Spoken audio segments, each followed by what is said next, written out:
Well, hello everyone, and welcome to the latest edition here on RNFM Radio. This is episode 115, May 21st, 2014, and right now we're hanging out on Google Hangouts on Air.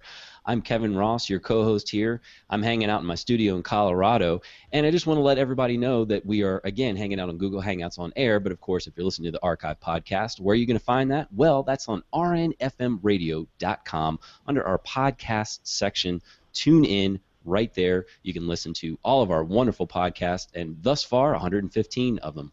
And of course, you can find us under the hashtag RNFM Radio on all of our platforms. That's on LinkedIn, Twitter, Google+, YouTube, you name it. That's where we are because we are where you want to be. So tune in again here on rnfmradio.com to find out more about us and to find out also that we're on Stitcher Radio and TuneIn Radio. We, of course, love to hear from you, the community at large, using that hashtag RNFM Radio on all of those platforms. And, of course, you can leave us a voicemail or text us at 720-466-3022. And, of course, for the iOS users, Apple users, that is, we are also on iTunes. So you can find us over there under the podcast section. And, of course, again, my name's Kevin Ross, and I'm here joined by my wonderful, fabulous, and rock star co-host, Keith Carlson, is here with us today. Keith, how are you doing today? I'm doing great, Kevin. And you know, those introductions you give for me and the adjectives you use are just getting more flowery by the week. So keep it coming. Flattery will get you everywhere, Kev. Hey, you know, man, like I said, I appreciate you, and I know the community does as well. Well, I appreciate you too, Kevin, especially all of the technical work you do on the background. A lot of folks know, some don't, that Kevin is really the tech person here at RNFM Radio. I do the programming, and he does an amazing job getting everything ready, audio, video, and everything else. So hats off to you, Kevin, too. And we have a wonderful guest today. I consider her my LinkedIn and social media mentor. Her name is Sarah Santacroce, and she is joining us from her home in Switzerland. She helps small business owners and solopreneurs find their place in today's online world. She will teach you how to increase your online visibility so you can quit chasing clients and get found. She teaches you how to tap into the power of social media, especially LinkedIn, to increase your leads, and how to understand and master the intricacies of internet marketing. Sarah's expertise and eagerness to share her knowledge with others have made her an in-demand expert and a sought-after presenter at numerous workshops and webinars. Sarah lives and works in beautiful Switzerland, but works with people from all over the world, and you can find her at simplicitysmallbiz, that's B-I-Z.com. That's simplicitysmallbiz.com. So Sarah Santacroce, it is my pleasure to welcome you to RNFM Radio. Thank you so much, Keith. It's such a pleasure to be here to talk to you. I think that's only our first time that we actually get to see each other, not in real life, but at least in virtual life. So pleasure to be here. Well, it's great to have you. It's wonderful to have actually our first European guest on RNFM Radio, so thank you for gracing our airwaves and the video feed with your graceful presence, and it's wonderful to have you here. So Sarah, why don't you tell us a little bit about yourself? I know a lot about you, but our listeners don't, and our viewers, and your practice as a social media and LinkedIn expert and mentor for people all over the world. Mm-hmm. Where to start? I think I'll start when we moved to California. 4 years we had a little stay in California because my husband got a job transfer, and so we moved the house and two small kids over there to the nice and sunny Southern California. First of all, I stayed at home, took care of the kids. But after a year or so, I was like, okay, that's been nice, but now I need another challenge. And so I decided to open my own business because at the time we weren't sure if we were going to move back to Switzerland or go some other place. And I needed a business that's mobile, meaning that I can work from anywhere in this world. And back then the idea was to start a virtual assistant business. So helping small businesses and entrepreneurs with admin work and any kind of virtual assistance. And when I was trying to find out more about how would I market that business, how do I get clients, Well, that's when I kind of stumbled upon social media. And it was really big back then. And it just started, 2007. That was kind of like when everything started. And so I was like, wow, this is my world. I discovered my passion. And so when we moved back to Switzerland in 2010, that's what became my business. I moved a little away from virtual assistants and really went into the whole social media and internet marketing in general. So that's what I do today. I work, like you said, with entrepreneurs from all over the world, a lot of coaches, so service-based entrepreneurs, and I kind of try to help them get clients online so they can quit chasing after them and get found online instead. And you are definitely an expert at that, Sarah. And I met you through some link I found somewhere on social media, because you're out there on all the platforms. And I've participated in your LinkedIn challenge, which we'll talk about shortly, and also interacted with you on Facebook, on Twitter. We've crossed paths several times. I've taken part in some of your Google Hangouts, and you just do a wonderful job. What I can say is encapsulating and making very concise explanations of how social media works. And what I wanted to ask you is, why is social media so important now in the 21st century for small business owners and entrepreneurs? What is it about social media that makes it such an important aspect of our business plan? There's two things. I think, first of all, everybody searches online before they buy nowadays. Whether it is they buy a product or a service, people go online to search.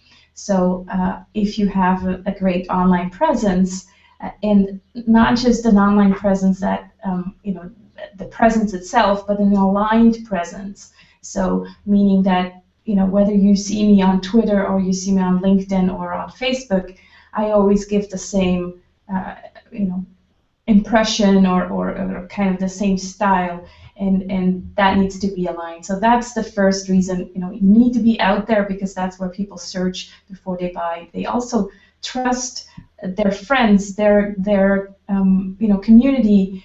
If they hear that, oh, Sarah, is doing a great job from someone that, has been a client of mine through Facebook, for example, well, then immediately the trust factor goes up. So that's why social media is important. The other reason, of course, is that it's a very affordable way nowadays to promote your business. And maybe you noticed how I didn't say a free way, because that's a misconception. Social media is not free. It costs time.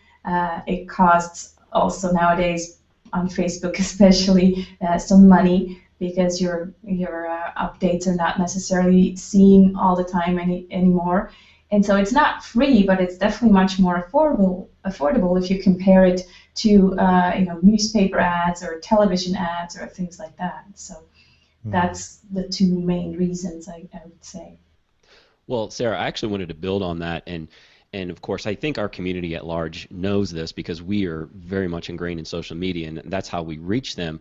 And I think in general, entrepreneurs and businesses, they're aware of social media, at least to some level or some degree. However, I think that a lot of people are taking sort of that shotgun approach. They're just putting things out there, but they don't know exactly what they're putting out there. It's not necessarily meaningful content or meaningful engagement with the community and building that trust with them.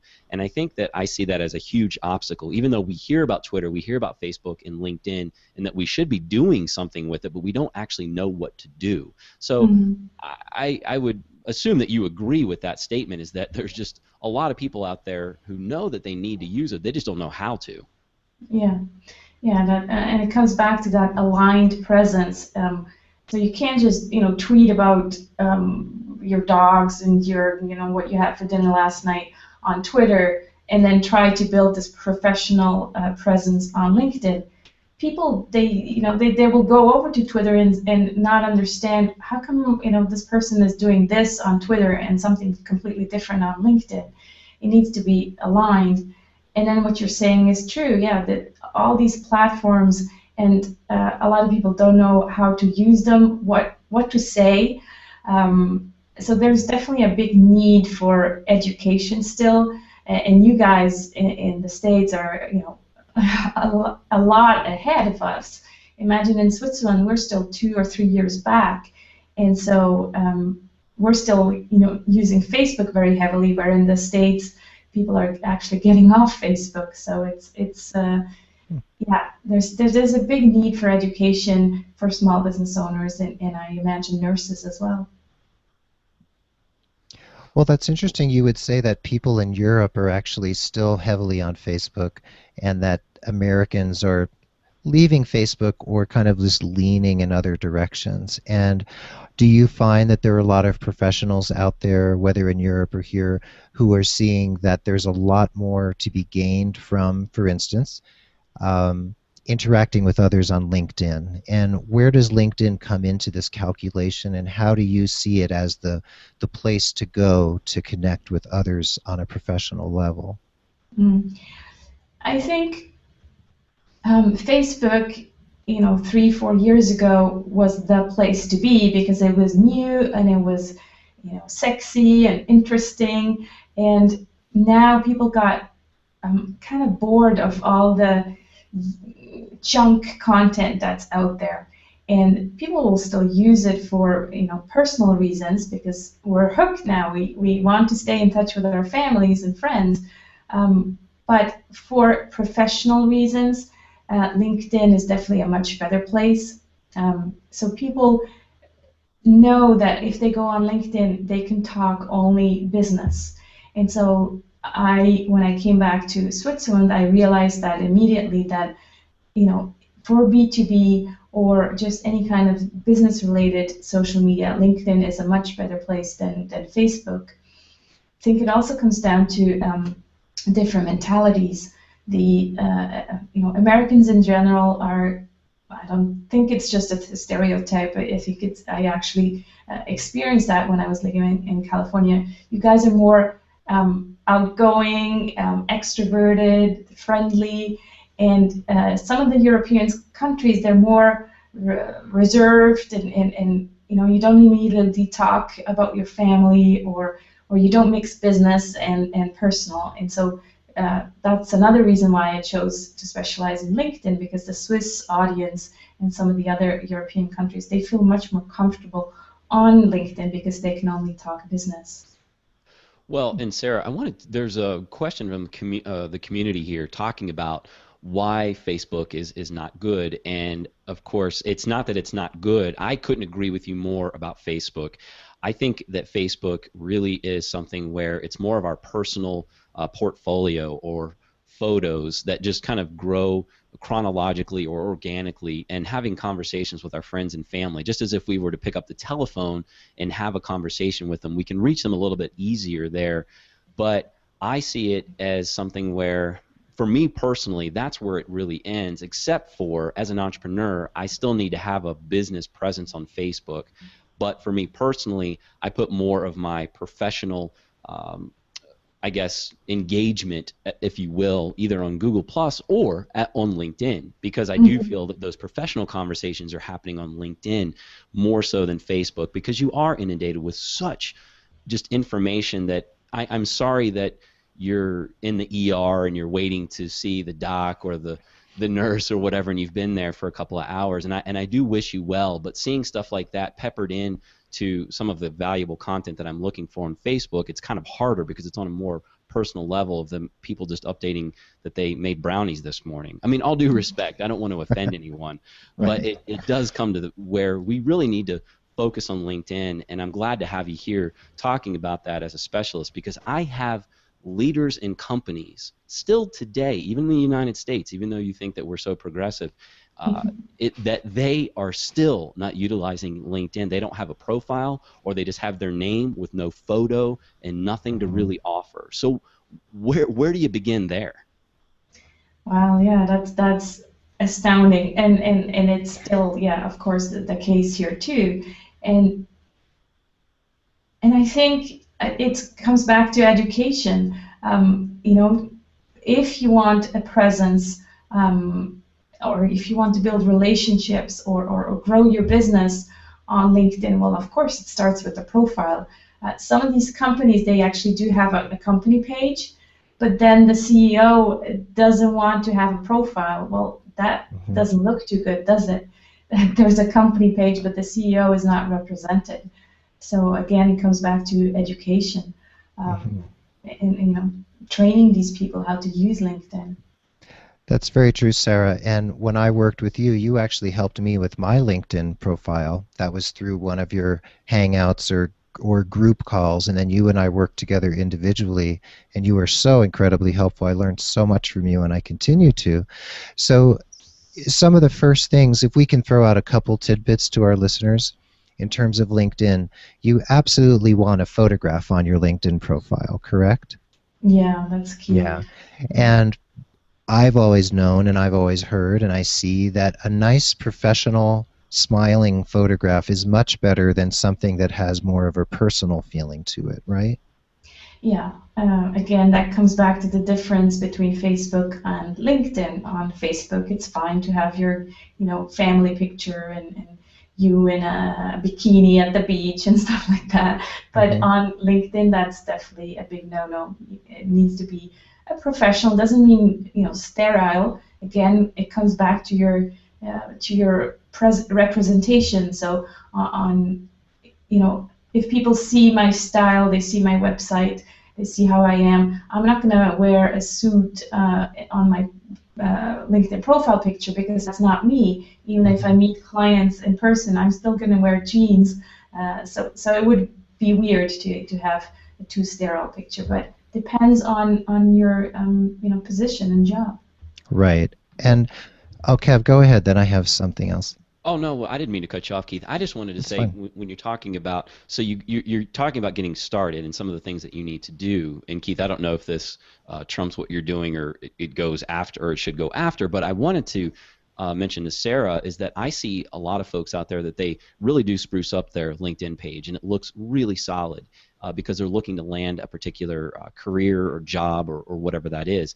And then I see things kind of falling off for them. They've got the job, they're comfy, and then that LinkedIn profile doesn't really get updated with some of the projects that they could be working on and some of the recommendations that they might be able to receive just to keep that Mhm. profile fresh and so that it's not just static but it's growing with them as they're growing in that company or that as an entrepreneur or whatever it is that they're working on. Yeah, that's very important. I think to realize is that LinkedIn is not, like we used to think 10 years ago, an online CV that just sits there and doesn't get updated. It's a continuous work in progress, and you like you said, you add projects, you add videos, you can add PDFs, you can add PowerPoint presentations. And what's just as important is, if let's say you're at a corporate job and you have a nice little job and you plan to stay there for the next 5 to 10 years. Well, that's very nice, but we never know what happens tomorrow.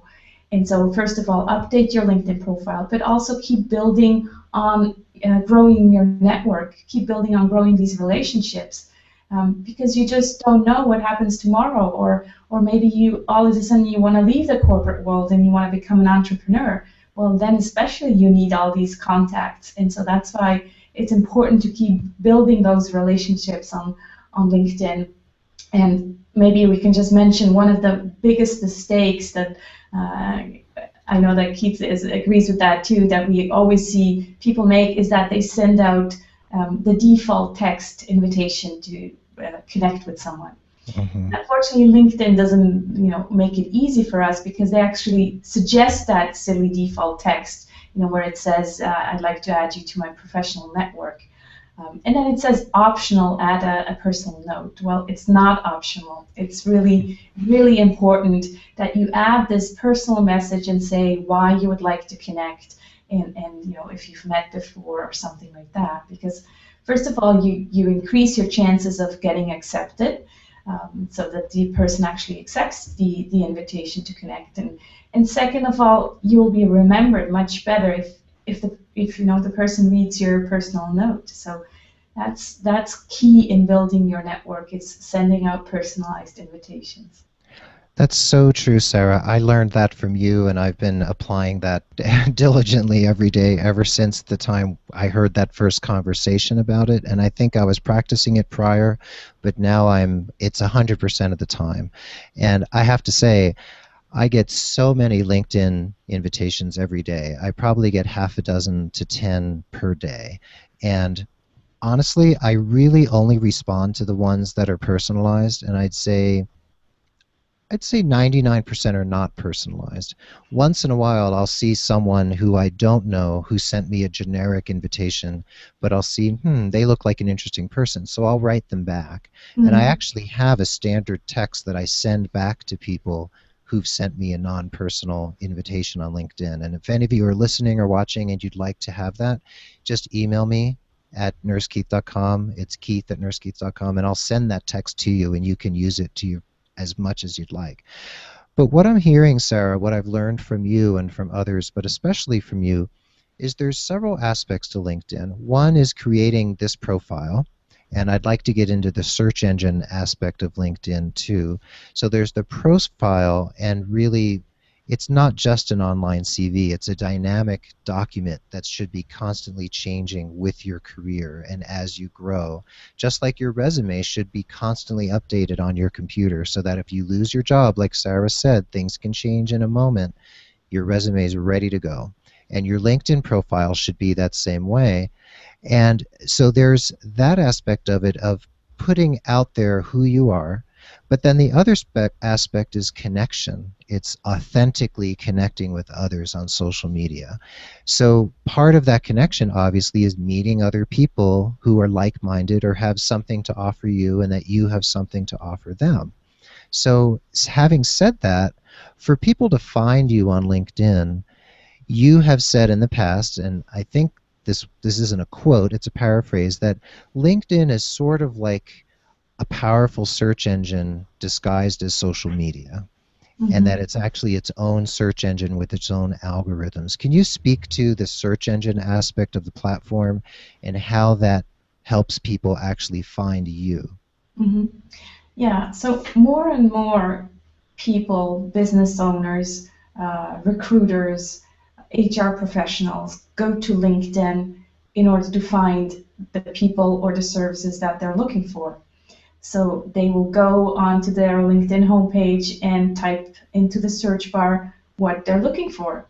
Again, it might be HR people who are looking for their next candidate. Might be a business who is looking for a service provider. It might be a business looking for a business partner.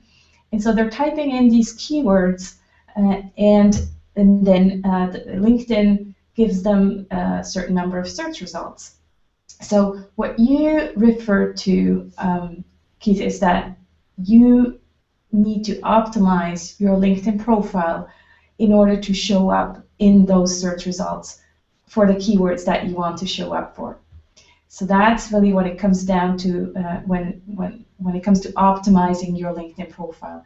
You need to think in terms of the keywords that your client or if you're looking for a job that the HR recruiter will use, and not necessarily the keywords that you're thinking of, because often we're thinking in our kind of professional jargon, and then we use words that are not really the words that the other people would use for. So think, what would this person type into the search bar on LinkedIn in order for me to show up in the search results? Well, I think that again, regardless of the platform that you're on, we are always thinking about keywords and throwing around terms like SEO and how people do find us. So that's actually something that I think that our community is not aware of when it comes to the LinkedIn algorithm when it comes to search. Because so as you're saying, it is extremely important for you to choose carefully the words regarding how you set up your profile and your work experience, because I do know that there are headhunters out there are corporations out there, and they might have some internal folks in HR looking for an individual like yourself, and they're using certain search words, or at least something that is aligned with them, and it's as long as it's aligned with you. But again, it's good to know that that is also important and something that we really need to align ourselves with as far as kind of being in the know when it comes to those search words or those terms or keywords that we use in our profile. Exactly. So, for example, if you're a nurse, now I'm not necessarily specific familiar with all the specific keywords that you guys would use, but nurse alone is not enough. It's not specific enough. You need to kind of tell in the keywords what you're good at, your skill. So I'm sure there's different specifications for this nurse, and I don't know, help me out here. Well, actually, Sarah, what we would use for some nurses out there, it would be more like a subspecialty area, like say ICU or oncology or orthopedics. Exactly. So what you're saying is definitely pepper your profile or those words in there if those are the jobs that you're looking for. Right. Exactly. Yeah. And there are functions on LinkedIn, like I can go into my LinkedIn profile and I can see what keywords are causing me to come up in people's searches. And this is without having a premium paid LinkedIn profile. This is just regular garden variety LinkedIn profile that I have. And I can see that nursing, coaching, nurses, those are the certain words that come up for me, and those are the words that you'll find in my profile. And Sarah, I know we haven't talked about this specifically, you and I, but I've spoken with other people that it's not meant to be manipulative when you use keywords. It's really we're not gaming the system. It's that the system uses algorithms, and if you want to be found by, say, recruiters for a hospital for oncology, then nursing and oncology are words you want in your profile. So it's not manipulative. It's actually the way to use this system to your own benefit. Do you agree? I agree, and there's actually other LinkedIn pros or social media gurus, as we said before, who would tell you to kind of just fill your LinkedIn profile with the keywords and like over and over and over again. And yes, you will get found probably. You'll show up first in the search results. But then if a person reads your profile and it doesn't make any sense and it just yells at you, oh, this person is just trying to trick the search results, does that put you in confidence to actually contact them? For me, that wouldn't work. So I agree with you. We're not trying to trick the system and just fill in the keywords everywhere. Only when they make sense, and only when it's still, it still feels like it has coherence in a way, and it makes sense. Right. If it feels authentic. Well, Exactly. and you're doing yourself a disservice because that's actually your profile. I mean, going back to web search and SEO, where before Google was hammering everybody to change things with their keywords or not allowing us to tag everything, in that you were looking for traffic, and for many web developers or folks out there who wanted the traffic, they just wanted the traffic. But on LinkedIn, that's where you are really trying to create those authentic connections, those real connections, because if you just start tagging your profile with all kinds of things and then people are just reaching out to you like, hey, I got an opportunity for you, or hey, I got this job for you, and you're like, wait a minute, I don't even do that. So you're not only wasting somebody else's time, but your own time, because your inbox is just filling up with stuff. So with irrelevant information. So I think that having that own algorithm is great, and it's good to hear that you do need to be cognizant of remaining authentic with those keywords and those search terms. But I did want to ask you just quickly, what do you think about the premium version of LinkedIn? Is that something that you recommend to some of your clients? It depends what kind of level they're already using LinkedIn. I think LinkedIn Premium becomes interesting if you've really used all the default, so the free level features to the max. And for 99.5% of the people, that's not the case. So I would say use the free version. Start to learn everything that's already out there possible with the free version, and then if you think, okay, I've really used this thing to the max, then upgrade. But otherwise, I'm using still the free version, and I'm fine with it. Right. You heard it here first, folks. Sarah's a real specialist out there. She's an expert. She still doesn't use the premium LinkedIn features. So why spend the money when you can make the best use of it possible with the regular LinkedIn that you can use for free? So, Sarah, since 99% or even more of our listeners are nurses and or health professionals, let's take a little case study, for instance. So we have a nurse. She's been in the, let's see, she's been in the profession maybe 15 years, 20 years, something like that. She lives in California, where you used to live. And she's pretty happy in her job, but she hasn't been on LinkedIn, or maybe she started a profile 5 years ago and it has her name and maybe says RN after her name and there's nothing else there in the profile.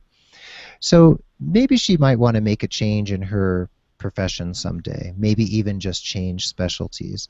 So just give us a quick rundown. What would be the first things this nurse would do, and why would it be important for her to do that to make sure that she can meet the people she needs to meet out there on the internet and on LinkedIn? Okay. So as we said, first upload a profile picture, then start with the headline where you're gonna not just use your title, but use the specialty. So kind of what you described earlier. So you're gonna really narrow it down to some specialty that you're good at. Then in terms of the summary, that's where people make the mistake and just write 2 lines. So I was a nurse at this and this hospital. The summary is where we have 2,000 characters, so we really want to tell our story, tell people what we're good at, tell people what we can bring to the table. If there's any great doctors you've worked with, that's what you're gonna say in that summary section. Mm-hmm. So 2,000 characters.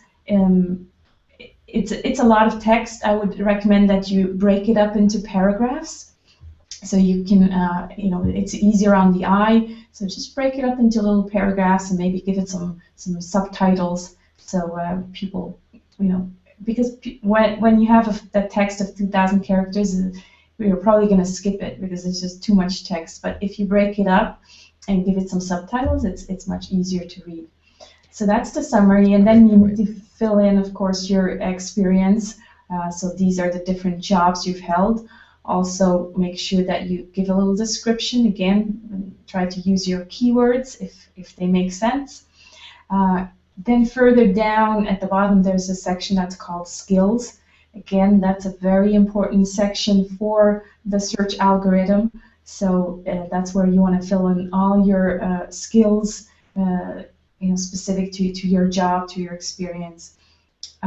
What I always recommend at the very bottom, the last section that's called additional info, is that you close with a personal closure, just like you would close a letter.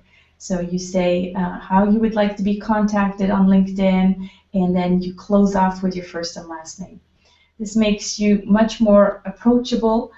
People actually, see this LinkedIn profile, that there's a person behind it, rather than just being this, this website and there's not a real person. And so they feel more confident to contact you. And that's another thing. At the bottom, you can remind them of your email or your phone number, so it's easy for them to contact you. Well, Sarah, this actually sounds to me like a challenge to get things kick-started here on your LinkedIn page. And speaking of challenges, let's talk about that LinkedIn challenge that you've got going on starting June 1st. And just to let everybody know, the LinkedInchallenge.com is where you can find out more information. But of course, Sarah, please feel free to let our community know a little bit about that. Well, thanks for this opportunity to share. And yeah, Keith has participated before.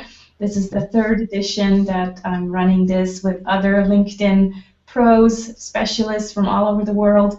And we really want to make LinkedIn more accessible. We want to show people how powerful this platform is, even though it has the reputation of being boring and sterile. So we want to show people how you can make it fun, how it's really also a social platform. So there's 21 tips that people can sign up for. It's free. You get 21 tips, 1 tip a day, and they can cover pretty much anything from building your profile to how to engage with people, how to grow your network, how to not spam your network with silly messages, and you also get access to a LinkedIn group, and there, it really goes from like covering any kind of LinkedIn question. So you get actually much more than just the 21 tips, because people can ask any kind of LinkedIn question. And if I don't know the answer, maybe someone else will. And if they don't, then I'll go and find it out from LinkedIn help desk directly.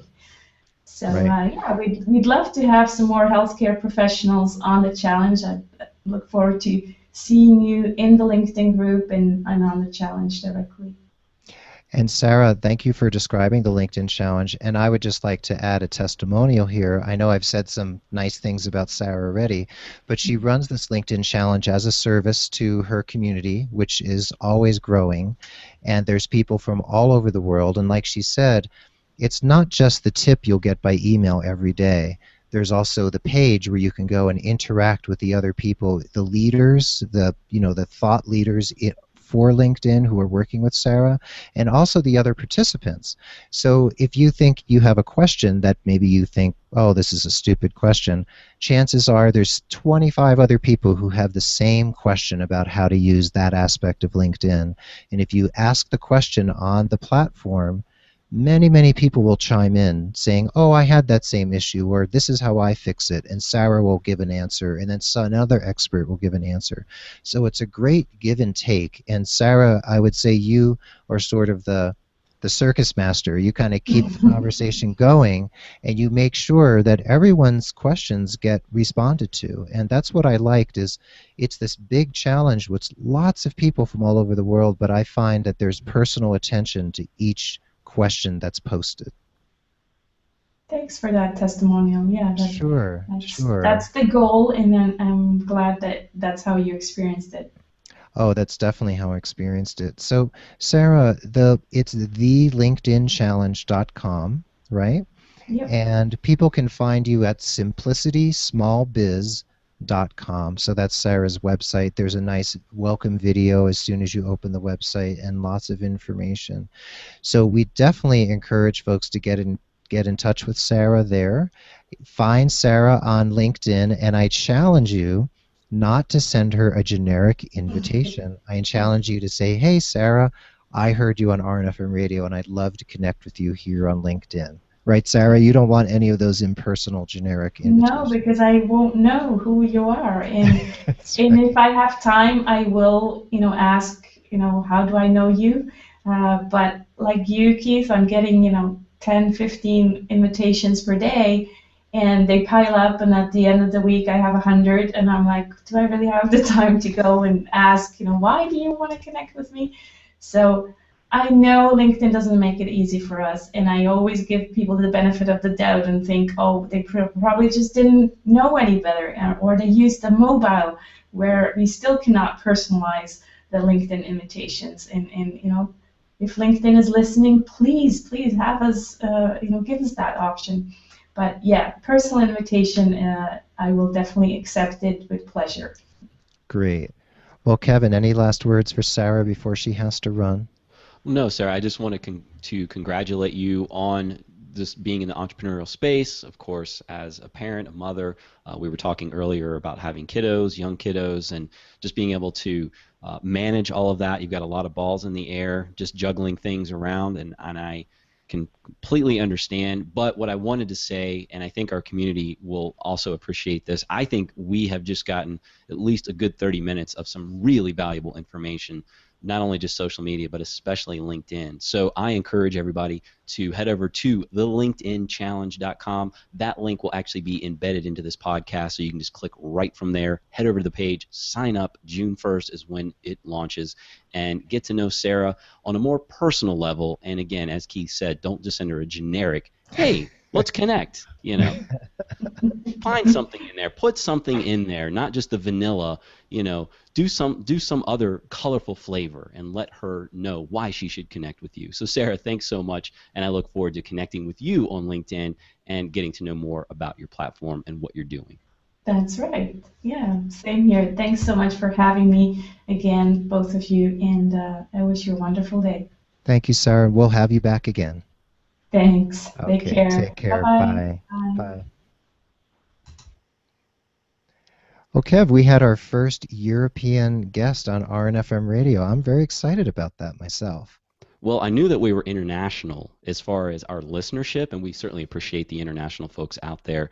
We do not forget about you, and a lot of times when I'm targeting things to get to you, I do include you in a lot of that content that we're creating out there. So, but it is great to have an international guest on the show. That's the thing. We are everywhere you want to be, and of course, everywhere our guests are, and bringing the guests to where you are, so to speak. I just got a headache because I was trying to figure out that labyrinth of, or that matrix of how we were doing that. But this is the internet. These are the interwebs here, and we can connect you with some of the most valuable content and most astounding and innovative people out there. That's so right, Kevin. And, I'm choking on some water here, but Oh, it's okay. Go ahead. Here's what you do for just choke away, right? Yeah, just raise your arms. Don't pat yourself on the back. Oh, just raise your arms. okay. Get the diaphragm. All right, Push that raising up. my arms in the air. Yeah, I heard this somewhere. It was I think I watched it on like a television show. Oh, Oh, yeah, wait a maybe minute. you saw it on YouTube or something. Or Yeah, maybe it was a yeah. Seinfeld episode. I don't know. No, so anyway, just cracking up here. But Keith, I appreciate you bringing Sarah on the show because again, you find these great guests, and I think again our community is going to find some valuable information in this show. Really take a look at that LinkedIn profile. Think of yourself as someone, a hiring manager, or that you own your business, even if you don't own your business, and look at your own profile. Would you hire you or reach out to you for a project or something that's going on?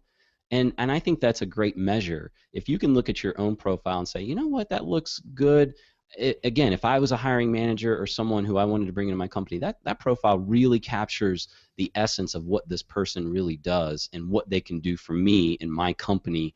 Hmm. And I think you need to think in those terms as well. I just think that's just one way that you can look at it or think of it as. Good point. And Kevin, you've talked about personal brand management before here on the show. Well, we both have, but you've mentioned it a number of times. And all of your social media profiles are part of your personal brand, whether you're an entrepreneur like Kevin and myself, or if you're still a practicing nurse. So, like Sarah said earlier in the show, you may be very happy in your job, you may be very settled, maybe you think you're going to be at that particular hospital or healthcare facility till you retire. You don't plan on going anywhere, but let's face it, it's the 21st century, things change fast, right, Kevin? And your hospital might be bought out, it might shut down. Things can change so quickly. And it's just like a resume. Like I said earlier, I always have my resume updated on my laptop. It's always ready to go. Even though I don't apply for many jobs, it's not something I do very often, but I have it ready to roll just in case. And my LinkedIn profile is the same way. It's not that my LinkedIn profile is ready to roll. It means my LinkedIn profile is fresh, it's dynamic. I'm always adding, tweaking, changing the information, thinking about who do I want to find me? What keywords do I want people to be looking for? And how do I want to pop up in searches? What's the message about my personal brand I'm putting out there as an entrepreneur and or as a clinical nurse? So Kevin, what do you think about LinkedIn in terms of your brand, whether even if you're working in a job and you're perfectly happy there? Well, no, I agree. Even if you are perfectly happy, you made a great point. You don't know what is going to happen. And it also is a way not just to give yourself like a pat on the back or kudos, but this is a platform that you literally can place, as Sarah was talking about, videos and PDFs, things that you're working on, of course, things that you can publicly, share with your communities out there. But to be honest, Keith, as a personal brand, well, because I've been an entrepreneur for so long, I have Hmm. not updated my actual static resume, so to speak. So the paper copy of my resume is not Hmm. updated, but my LinkedIn profile is always updated.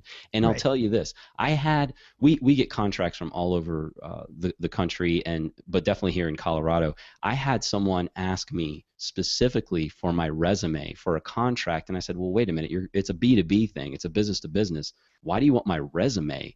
You're Hmm. contracting with my company. But they said, well, we want to work with you specifically, and we just kind of wanted to look at your experience. Well, what I ended up doing, because I didn't have that paper resume Hmm. finalized, I just said, check out my LinkedIn profile.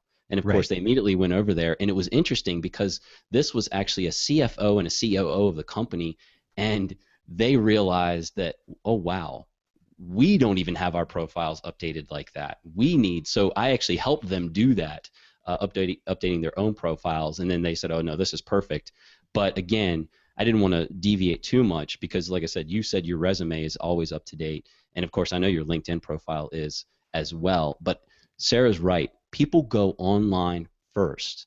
They They can do. have that paper document in front of them, but I'll guarantee you, probably 8 or 9 times out of 10, HR departments, they look at that resume, but if they're really interested in you, they're going to find you online. They're going to want to see what you've got going on online because It's that very resume can't true. tell enough. Very true. I've been told by a number of hiring managers and nurse executives and others that when someone applies for a job, the first thing they do, they may glance at the resume, but like Kevin said, they type your name into LinkedIn, they type your name into Facebook, they look for you on Twitter and Google Plus, and they kind of see, are they posting embarrassing pictures of themselves? Are they presenting themselves as a professional? It's so true. I can't tell you how many people I've heard that from. So I also want to tell you, Kevin, that a resume is a good thing because you want a two-page resume or three at most that you can send to someone. However, when you're on your LinkedIn profile, and I'm looking at mine right now, right to the right of my photograph and the editing um, feature, there's a little scroll down, and I can actually export my LinkedIn profile to PDF. So I can actually download that PDF and share it with someone. So it'll end up being a lot of pages because my particular profile is pretty long. It's pretty involved, but there's a way to print out or send your LinkedIn profile as a PDF if you care to. But I do encourage you to have that resume ready to go as well.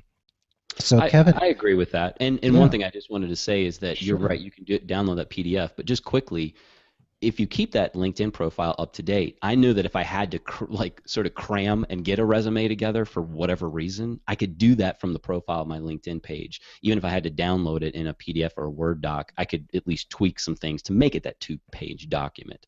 So at least it's a frame of reference so that I remember things because you're like, gosh, what did I do 6 years ago? But if it's on LinkedIn, then I remember it. Exactly. That's a really good point. LinkedIn is almost like your place to go to learn about what was I doing 5 years ago. It does kind of tweak your memory and it can really help you to stay on top of the trajectory of your career because that's what your profile shows. It shows that whole trajectory as far back as you care to share on your profile. So, Kevin, I know we have another podcast to record in a little while, and this has been a great show. And I would love to have Sarah back because we could dig in much more deeply to this, but I think it was a really good shot and a good challenge to our listeners to go to the linkedinchallenge.com and join this 20-day challenge that starts on June 21st, and also to go to simplicitysmallbiz.com, and just for people to realize that there's so much out there, there's so much to check out, and Sarah is one of many experts on whom you can rely for great information. So, Kev, we have so many other live shows coming up. On June 4th, we have Sue Bach, who's a life and leadership coach and nurse.